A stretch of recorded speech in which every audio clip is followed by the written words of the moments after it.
दिल्ली में प्रदूषण का कहर जारी, जनता का हाल बेहाल। अब लोगों को इन प्रतिबंधों का करना होगा पालन।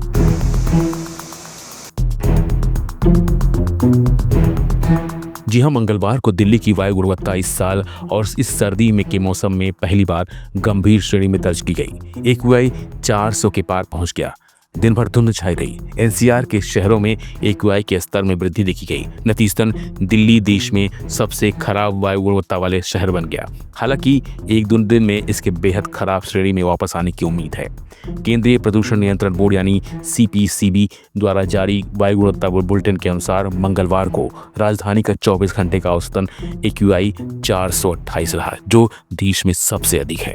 नोएडा 425 एक्यूआई के साथ दूसरे स्थान पर रहा। बहादुरगढ़ 421 एक्यूआई के साथ तीसरे स्थान पर रहा। राजधानी में इससे पहले उच्चतम एक्यूआई 30 दिसंबर 2024 को दर्ज किया गया था, जो 406 तक पहुंच गया था।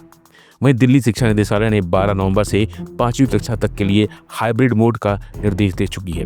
यानी दिल्ली में 5th तक की क्लासेस ऑनलाइन और ऑफलाइन दोनों तरीके से चलेंगी।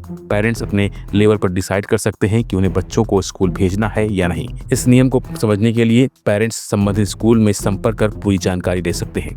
रिपोर्ट्स के अनुसार दिल्ली से सटे नोएडा और गाजियाबाद में कुछ स्कूल बंद कर दिए गए हैं। हालांकि ये उन स्कूलों का अपने स्तर पर लिया गया फैसला है। गौतम बुद्ध जिला प्रशासन या गाजियाबाद जिला प्रशासन की ओर से स्कूल बंद करने के संबंध में अब तक कोई सरकारी आदेश नहीं दिए गए हैं।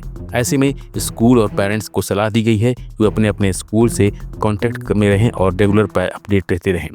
इसके साथ ही अगर प्रदूषण का स्तर बढ़ता है और कमीशन ग्रैप 4 लागू करता है तो क्लास 1 से 9 तक और क्लास 11 को ऑफलाइन मोड पर किया जा सकता है। हालांकि बोर्ड एग्जाम को देखते हुए 10वीं और 12वीं वालों को फिजिकल क्लास अटेंड करने की छूट होगी।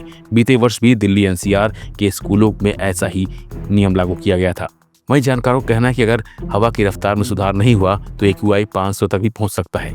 डॉक्टरों ने लोगों को मास्क पहनने और बच्चों व बुजुर्गों को घर के अंदर रहने की सलाह दी है, क्योंकि प्रदूषण से सांस और अस्थमा जैसी गंभीर बीमारियों का खतरा बढ़ जाता है। सीएक्यूएम लगातार हालात पर निगरानी कर रहा है ताकि आगे की कार्रवाई की जा सके।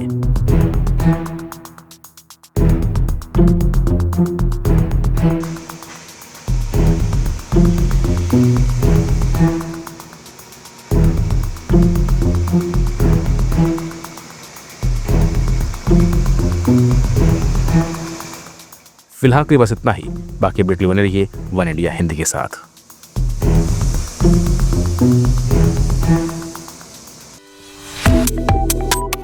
Subscribe to One India and never miss an update.